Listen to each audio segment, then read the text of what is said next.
I am an aboriginal of this land. But for the sake of the story, I'm just going to say black. In 1960s, President Lyndon B. Johnson signed the Civil Rights Bill. Anyway, my dad decided to take advantage and use his GI loan to get a home in the suburbs. Now, we were living in a predominantly black neighborhood.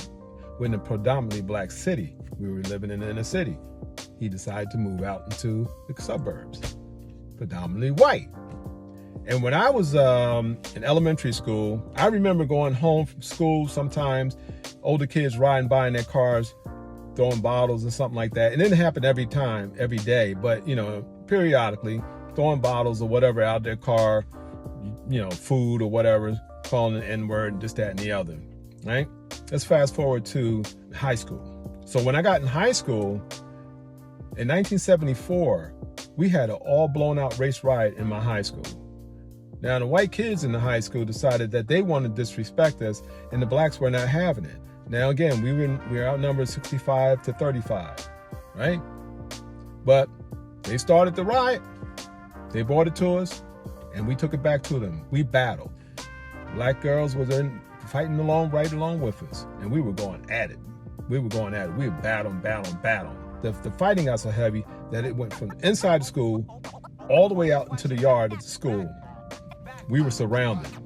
They were coming at us, and we were like, boom, picking them off and bop, bop, bop. You know how it goes anyway. I'm not promoting violence, but I'm just saying this is the story.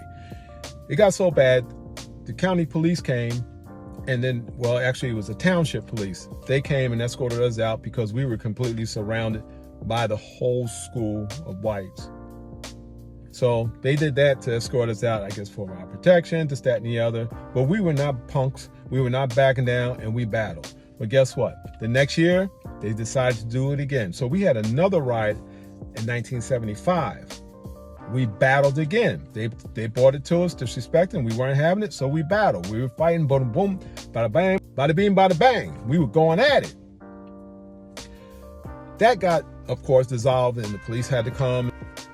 The following year after that, white kids came to us, the white students came to us, and they said, hey, look, we want to call the truce. We don't want any kind of violence or anything like that. And we said, cool. All we're just saying is you respect us because we're not going to be disrespected. They said, cool, we'll respect y'all and y'all respect us. And then they told us, hey, we got some weed spots and stuff where we smoke weed. Y'all more than welcome to come, and it was just like everybody came together after that.